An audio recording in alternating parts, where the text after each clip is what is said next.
Bienvenidos a Mente Culta.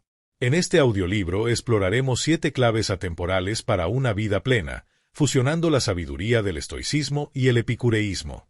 Analizaremos la dicotomía del control, el placer moderado, la virtud y el cálculo del placer, la importancia de la amistad, la contemplación de la muerte, la aceptación del destino y la práctica filosófica diaria. Prepárense para un viaje hacia la tranquilidad, la sabiduría y una profunda comprensión de la felicidad. Clave número 1. La dicotomía del control. Esta enseñanza fundamental del estoicismo, popularizada por filósofos como Epicteto, es quizás la herramienta más potente que tenemos para cultivar la tranquilidad mental y la resiliencia en un mundo a menudo impredecible. Consiste en una distinción radical pero sencilla. En la vida, hay cosas que están bajo nuestro control absoluto y cosas que, sencillamente, no lo están. Los estoicos nos invitan a reflexionar profundamente sobre esta distinción. ¿Qué es verdaderamente nuestro? Está bajo nuestro control, nuestras opiniones, nuestras percepciones, nuestros juicios, nuestros impulsos, nuestros deseos, nuestras aversiones, nuestras intenciones, en resumen, todo lo que es inherente a nuestra propia acción racional y a nuestra voluntad.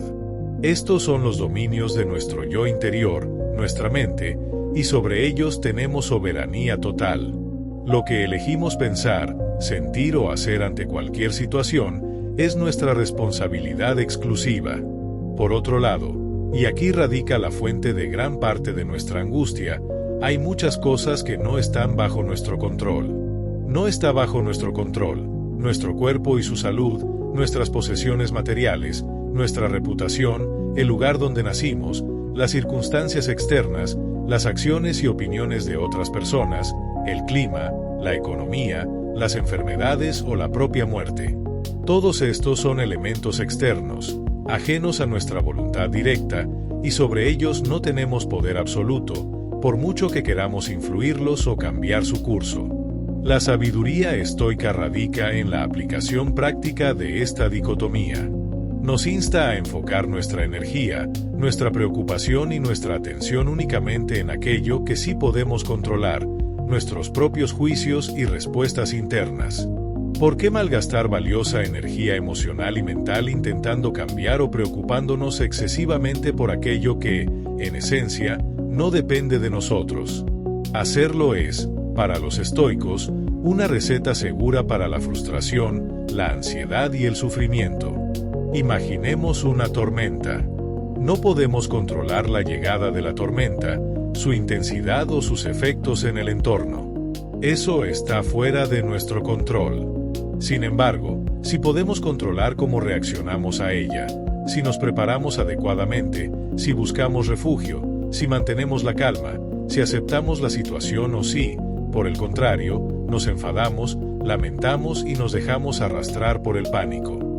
La tormenta es la circunstancia externa, nuestra reacción es nuestro control interno. Epicteto, un esclavo que se convirtió en un influyente filósofo estoico, enseñaba que la verdadera libertad y la tranquilidad se encuentran en esta distinción. Si buscamos la felicidad y la libertad en cosas que no están bajo nuestro control, seremos inevitablemente esclavos de las circunstancias y de las opiniones ajenas. Seremos arrastrados por cada viento de fortuna, cada contratiempo, cada crítica. Pero si cultivamos nuestra fortaleza interior y nos centramos en nuestros juicios y acciones, entonces seremos invencibles. Nadie puede arrebatarnos nuestra capacidad de elegir cómo responder. Practicar la dicotomía del control implica un ejercicio constante de autoobservación. Ante cada desafío, cada preocupación, debemos preguntarnos, ¿esto depende de mí? ¿Tengo control directo sobre esto? Si la respuesta es sí, entonces debemos actuar con diligencia y virtud para influir en ello. Si la respuesta es no, entonces debemos aceptarlo con ecuanimidad y dirigir nuestra atención a lo que sí podemos controlar, nuestra actitud ante la situación. Esto no significa pasividad o indiferencia. Significa una resignación activa y consciente a lo inevitable, liberando nuestra mente para la acción efectiva donde sí es posible. La dicotomía del control nos enseña a ser arquitectos de nuestra propia paz.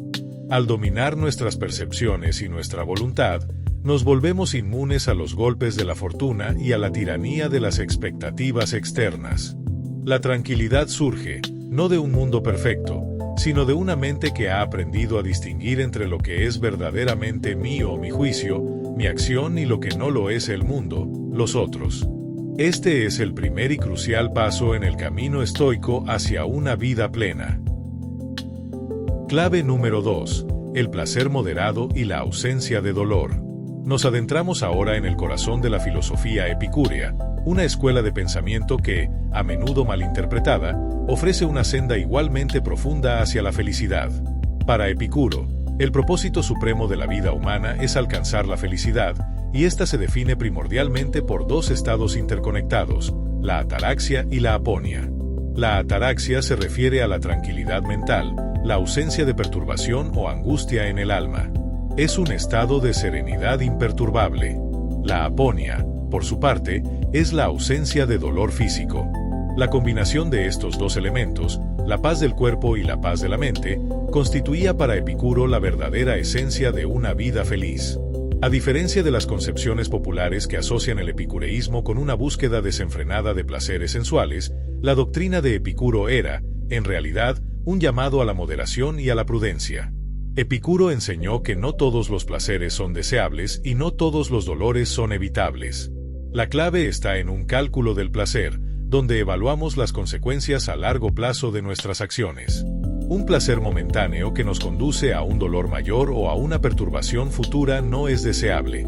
Por el contrario, un dolor momentáneo que nos libera de un dolor mayor o nos conduce a un placer más duradero y tranquilo, es preferible. La prudencia, pronesis, era considerada la virtud más alta en el epicureísmo, porque es la que nos permite realizar este cálculo inteligente. Los placeres que Epicuro más valoraba eran los naturales y necesarios. Estos incluyen la satisfacción de la sed, el hambre, el refugio y, de manera muy importante, la amistad y la conversación filosófica. Estos placeres son fáciles de obtener y su satisfacción no conlleva consecuencias negativas. Otros placeres, como los manjares exóticos o el lujo excesivo, eran considerados naturales pero no necesarios, y su búsqueda constante podía generar más ansiedad que felicidad, ya que su obtención depende de factores externos y su pérdida causa sufrimiento. Finalmente, los placeres no naturales ni necesarios, como la fama o el poder, eran vistos como fuentes casi garantizadas de perturbación y frustración. La tranquilidad mental, o ataraxia, se alcanzaba, según Epicuro, liberándose de dos grandes miedos, el miedo a los dioses y el miedo a la muerte. Epicuro argumentaba que los dioses, si existen, son seres perfectos y felices que no se preocupan por los asuntos humanos, por lo que no debemos temer su castigo. En cuanto a la muerte, su argumento era simple pero profundo. La muerte no es nada para nosotros, porque cuando nosotros existimos, la muerte no está presente, y cuando la muerte está presente, nosotros no existimos. No tiene sentido temer algo que nunca experimentaremos. Al desterrar estos miedos irracionales, la mente se libera de una inmensa carga. El epicureísmo, por lo tanto, no es una filosofía de la autocomplacencia, sino de la autarquía, la autosuficiencia y la moderación. Al reducir nuestras necesidades a lo esencial y aprender a disfrutar de los placeres simples y accesibles, nos volvemos menos dependientes de la fortuna y de los caprichos del mundo exterior. La verdadera riqueza, para Epicuro, no se encuentra en la acumulación de bienes, sino en la capacidad de ser feliz con poco. La vida epicúrea ideal se vivía en una comunidad de amigos, en un jardín, el famoso jardín de Epicuro, lejos del bullicio de la política y el comercio. En este entorno, la conversación filosófica, la amistad sincera y la contemplación tranquila eran las fuentes primordiales de un placer sereno y duradero. Se buscaba una vida discreta, sin ostentación, donde la principal preocupación era la salud del cuerpo y la tranquilidad del alma. En resumen, la segunda clave para la felicidad, según Epicuro, radica en una comprensión inteligente y moderada del placer. No es la búsqueda hedonista de sensaciones intensas, sino la elección sabia de aquello que nos trae paz mental y ausencia de dolor, cultivando amistades, satisfaciendo necesidades básicas y liberándonos de miedos irracionales.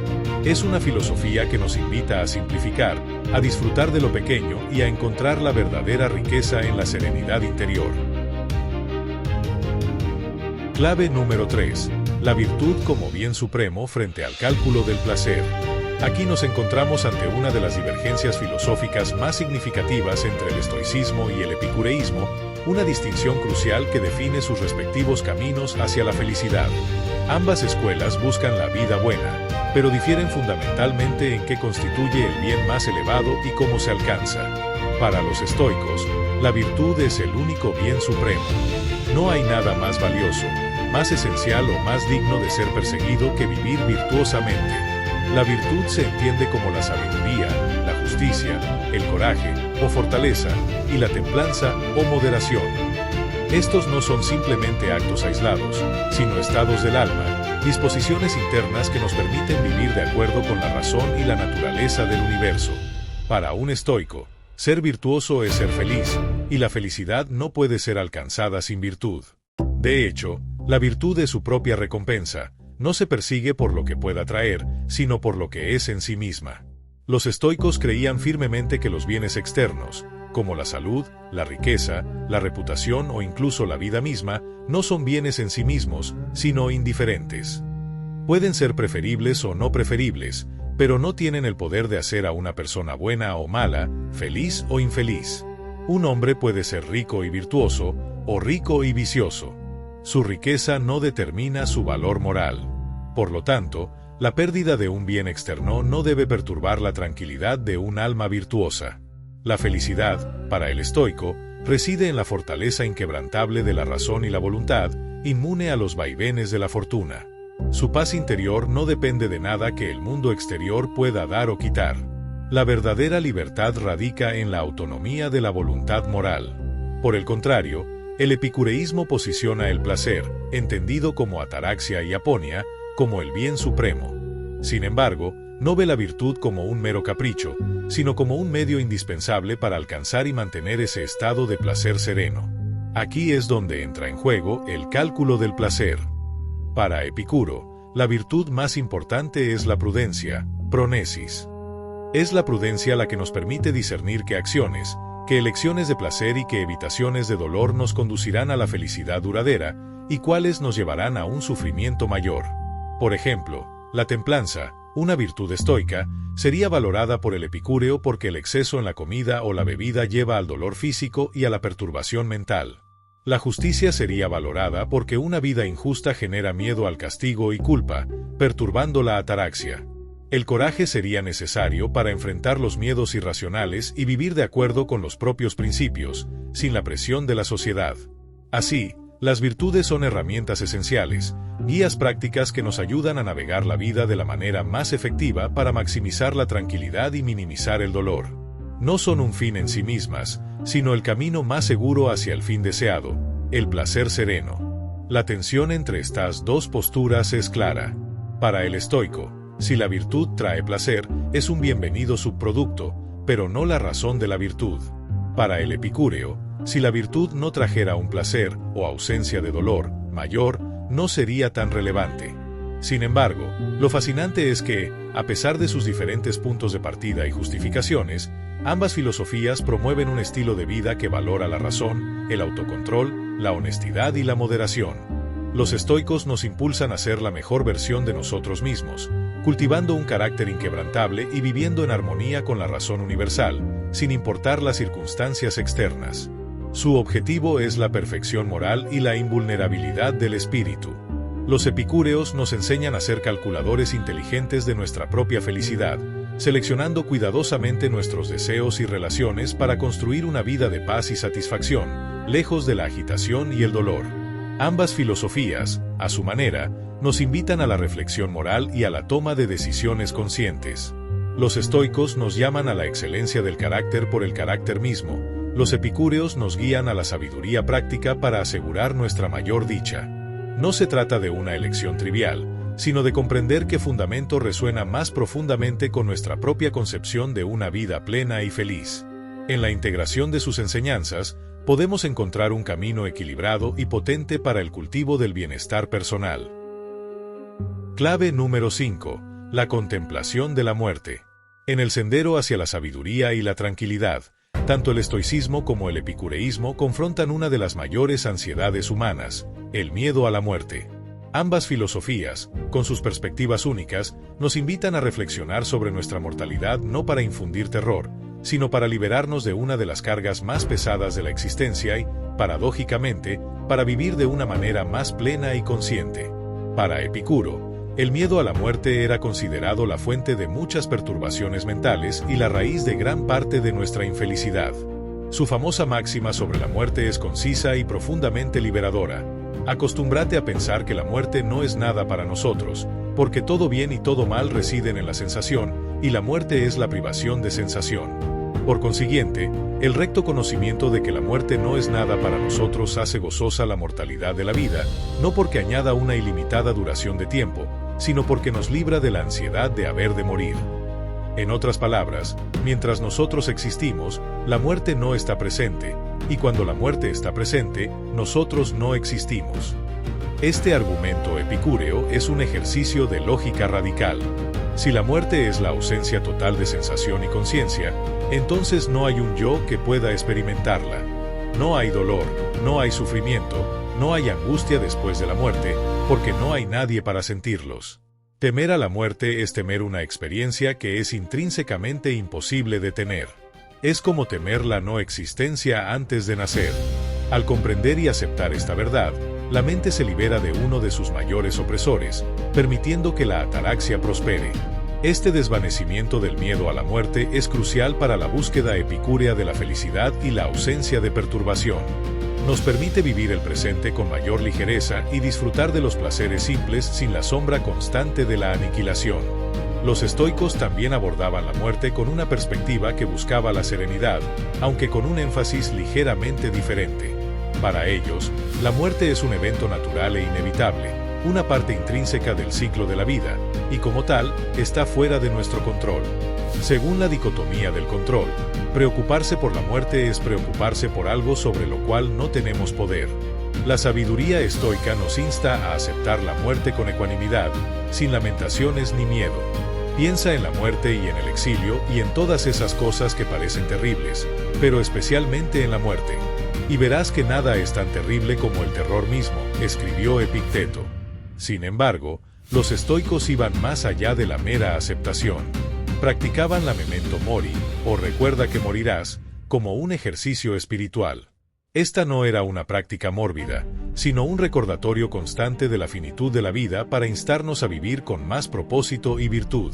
Al reconocer que cada día, cada hora, podría ser la última, los estoicos buscaban valorar el presente, actuar con integridad y no posponer lo que es verdaderamente importante. La muerte se convierte en un catalizador para una vida más consciente y significativa. Séneca, en sus cartas, a menudo reflexiona sobre cómo la contemplación de la muerte nos ayuda a desapegarnos de los bienes materiales y de la fama, que son efímeros, y a enfocarnos en lo único que es verdaderamente nuestra virtud y nuestro carácter. Para un estoico, la muerte no es un mal, porque un mal solo puede afectar nuestra capacidad de juzgar o actuar virtuosamente, y la muerte pone fin a la posibilidad de juicio y acción. Por lo tanto, no puede ser un mal para el sabio. Aceptar la muerte como parte del orden natural del cosmos es una manifestación de vivir de acuerdo con la razón y la naturaleza. La paz surge de la comprensión de que hemos cumplido nuestro propósito, vivido con virtud, llegado el momento, podemos retirarnos serenamente. En la convergencia de estas dos visiones, encontramos una poderosa lección. El epicureísmo nos libera del miedo a la muerte al desmantelar su base lógica, no hay una experiencia de estar muerto. El estoicismo, por su parte, nos impulsa a utilizar la conciencia de la muerte como una herramienta para vivir mejor ahora, con propósito, virtud y sin aferrarnos a lo transitorio. Ambas filosofías nos invitan a despojar a la muerte de su poder paralizante, transformándola de una fuente de terror en una maestra que nos enseña a valorar la vida, a ser más valientes y a encontrar la tranquilidad incluso ante la certeza del fin. Es una de las claves más profundas para una existencia verdaderamente libre y plena. Clave número 6. Aceptación del destino versus autonomía personal. En la intersección de estas dos grandes filosofías, encontramos un fascinante contraste en sus aproximaciones a la libertad, el control y la interacción del individuo con las fuerzas del universo. Mientras que el estoicismo se caracteriza por una profunda y casi radical aceptación de lo que muchos llamarían destino, el epicureísmo enfatiza la autonomía del individuo para forjar su propia felicidad a través de elecciones prudentes y deliberadas. Para los estoicos, el universo es un cosmos ordenado, gobernado por una razón divina o logos que todo lo impregna. Nada ocurre por azar, todo está interconectado y forma parte de un plan o destino racional. Este concepto no es una invitación a la pasividad, sino a la aceptación consciente y activa de todo lo que sucede. Los estoicos practicaban el amor fati, que significa amor al destino. Amar todo lo que te sucede, no solo aceptarlo pasivamente, sino abrazarlo como parte del camino que la vida te presenta. Esta aceptación del destino se deriva directamente de la dicotomía del control. Dado que la mayoría de los eventos externos están fuera de nuestro control, la única respuesta racional y virtuosa es alinearnos con el flujo de la naturaleza. Marco Aurelio, en sus meditaciones, lo expresó así: lo que se interpone en el camino se convierte en el camino. Cada obstáculo, cada adversidad, cada evento inesperado no es una interrupción de nuestro camino, sino una parte integral de él, una oportunidad para practicar la virtud y fortalecer nuestro carácter. Resistirse al destino es como intentar nadar contra una corriente poderosa, solo genera agotamiento y sufrimiento. Fluir con ella, manteniendo nuestra virtud, es el camino hacia la serenidad. La libertad, para el estoico, no reside en la capacidad de cambiar los eventos externos, sino en la libertad de nuestra actitud y nuestra respuesta a esos eventos. Aunque no podemos elegir lo que nos sucede, siempre podemos elegir cómo reaccionar. Esta libertad interna, la autonomía de nuestro juicio y nuestra voluntad, es inalienable. Un esclavo como Epicteto podía ser más libre que su amo, porque el esclavo había dominado su mente, mientras que el amo era esclavo de sus pasiones y caprichos. La aceptación del destino, por lo tanto, no es resignación en el sentido de darse por vencido, sino una forma suprema de control interno, de dominio sobre uno mismo. El epicureísmo, por otro lado, aunque también aboga por la aceptación de algunas cosas, como la inevitabilidad de la muerte o ciertos límites naturales, pone un fuerte énfasis en la autonomía del individuo para construir su propia felicidad. Epicuro, al igual que Demócrito antes que él, creía en la existencia de átomos. Sin embargo, para preservar la libertad humana y evitar un determinismo total, donde todo está predeterminado por el movimiento de los átomos, Epicuro introdujo la idea del clinamen o desvío aleatorio de los átomos. Este pequeño desvío abría una puerta a la indeterminación y, por extensión, a la posibilidad de la elección y la voluntad libre del ser humano. Esta autonomía es crucial para la búsqueda epicúrea del placer moderado y la ataraxia. El individuo tiene el poder de elegir sus amistades, de retirarse de las preocupaciones políticas, de seleccionar qué placeres perseguir y cuáles evitar mediante un cálculo prudente. La felicidad no es algo que sucede por el destino, sino algo que se construye activamente a través de decisiones sabias y un estilo de vida cuidadosamente elegido. Un epicúreo no se somete pasivamente al curso de los acontecimientos, sino que modela su entorno y sus hábitos para crear un refugio de tranquilidad. La libertad para un epicúreo es la capacidad de liberarse de las cadenas de los deseos innecesarios, de los miedos irracionales y de las expectativas sociales, para así vivir una vida de autarquía y disfrute sereno. Aquí reside una tensión interesante. Mientras que el estoico busca la paz en la aceptación incondicional de lo que es, el epicúreo la busca en la habilidad de moldear su vida para evitar lo que le perturba. Ambos, sin embargo, convergen en la idea de que la felicidad no es un regalo del exterior, sino una construcción interna. El estoico la encuentra en la inquebrantable fortaleza del espíritu que ama su destino, el epicúreo, en la prudente elección que lo aleja del dolor y lo acerca a la tranquilidad. Integrar estas perspectivas significa reconocer tanto los límites de nuestro control como el poder de nuestra elección. Significa aceptar con serenidad aquello que no podemos cambiar, como el estoico, pero también ejercer activamente nuestra autonomía para construir un entorno y un estilo de vida que fomente nuestra tranquilidad y bienestar, como el epicúreo. La verdadera sabiduría podría residir en saber cuándo amar el destino y cuándo ejercer nuestra libertad para esculpir nuestra propia paz, encontrando un equilibrio dinámico entre la aceptación de lo que es y la creación de lo que puede ser. Clave número 7. La práctica diaria y el examen de conciencia. La filosofía, para los estoicos y los epicúreos, no era meramente un conjunto de ideas abstractas para debatir en salones o escuelas. Era, fundamentalmente, un modo de vida, una disciplina constante, un conjunto de ejercicios espirituales diseñados para transformar el alma y el carácter. Ambas escuelas reconocían que el conocimiento por sí solo no basta. La verdadera sabiduría se alcanza a través de la aplicación práctica y la reflexión continua. Sin esta práctica diaria, los principios más elevados se quedan en teoría, incapaces de generar la tranquilidad y la felicidad que prometen. Para los estoicos, la vida filosófica era una gimnasia constante de la mente. Uno de los ejercicios más conocidos es la premeditación de los males, premeditatio malorum. Lejos de ser una práctica pesimista, consistía en visualizar y prepararse mentalmente para las adversidades futuras, la pérdida de seres queridos, la enfermedad, el fracaso, la pobreza o incluso la propia muerte. Al confrontar estas posibilidades de antemano, el estoico buscaba despojarles de su poder para sorprender y perturbar. Si ya has considerado que puedes perder tu riqueza, la pérdida real te impactará menos. No se trata de desear que ocurran cosas malas, sino de aceptar su posibilidad y desarrollar la fortaleza para enfrentarlas con ecuanimidad si llegaran. Esto fortalece la resiliencia y afianza la dicotomía del control, al recordar que las circunstancias son externas y lo que importa es nuestra respuesta interna. Otro pilar de la práctica estoica era el examen de conciencia diario. Al final de cada jornada, el estoico dedicaba un tiempo a revisar sus acciones, sus juicios y sus reacciones. ¿Actué con sabiduría, justicia, coraje y templanza? ¿Me dejé llevar por la ira o el deseo? ¿Me preocupé por algo que estaba fuera de mi control? ¿Dónde pude haber mejorado? Este autoanálisis riguroso no era para autoflagelarse, sino para aprender de los errores, reforzar los principios y mejorar día a día. Era una forma de autoconocimiento y autodisciplina que permitía al filósofo alinear progresivamente su vida con la virtud. Séneca, en sus cartas, describe cómo revisaba su día, no juzgándose con dureza, sino con la intención de ser un mejor observador de sí mismo y un mejor practicante de la filosofía.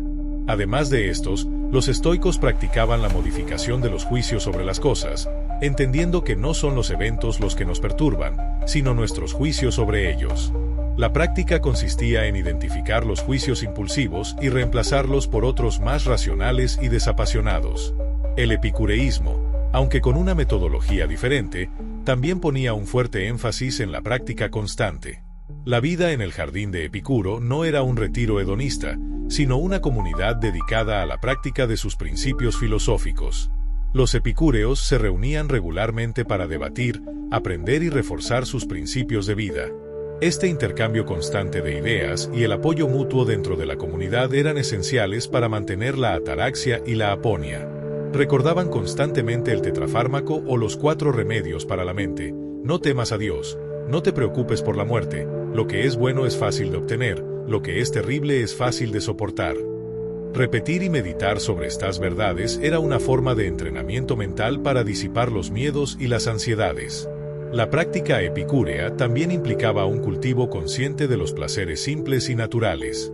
Apreciar una comida sencilla, disfrutar de una conversación con amigos, gozar de la belleza de la naturaleza y encontrar la satisfacción en la moderación eran ejercicios diarios para entrenar la mente a encontrar la felicidad en lo accesible y evitar la trampa de los deseos ilimitados que conducen al sufrimiento. Era una práctica de la autarquía, de ser feliz con poco y de no depender de lujos o de la aprobación externa. Ambas filosofías, en su esencia, nos dicen que la filosofía no es solo lo que piensas, sino lo que haces cada día. Es un compromiso activo con el crecimiento personal y la búsqueda de la sabiduría. Sin la aplicación constante de sus enseñanzas, sin la autodisciplina y la autoobservación, las ideas más brillantes permanecen inertes. La integración de estas prácticas en nuestra vida moderna puede ser transformadora. Podemos dedicar unos minutos cada noche a un examen de conciencia, reflexionando sobre cómo manejamos los desafíos del día. Podemos practicar la premeditación de los males al considerar serenamente qué haríamos si algo importante cambiara en nuestra vida, no para atraer la desgracia, sino para estar preparados mentalmente. Podemos cultivar activamente amistades significativas y apreciar los placeres simples de la vida, como un buen libro, una caminata o una comida modesta. La filosofía es una disciplina de vida, y su poder reside en nuestra voluntad de practicarla, día tras día. Es a través de esta constancia y este compromiso activo que los principios del estoicismo y el epicureísmo trascienden el tiempo y se convierten en herramientas vivas para construir una existencia de mayor tranquilidad, propósito y felicidad. Hemos explorado las 7 claves para la felicidad, extrayendo la profunda sabiduría del estoicismo y el epicureísmo. Desde la dicotomía del control hasta el placer moderado, pasando por la virtud, la amistad, la aceptación de la muerte, el destino y la práctica diaria. Es evidente que ambas filosofías, aunque con caminos distintos, convergen en la búsqueda de la ataraxia y la eudaimonia, una vida tranquila, feliz y plena. La invitación es a no solo escuchar, sino a integrar estas ideas en su día a día. La verdadera filosofía no se lee, se vive. Si disfrutaron de este audiolibro, les invitamos a dejar un me gusta, compartirlo y suscribirse a Mente Culta. Dejen sus comentarios, nos encantaría saber qué clave les resonó más. Gracias por acompañarnos en este viaje. Hasta la próxima reflexión.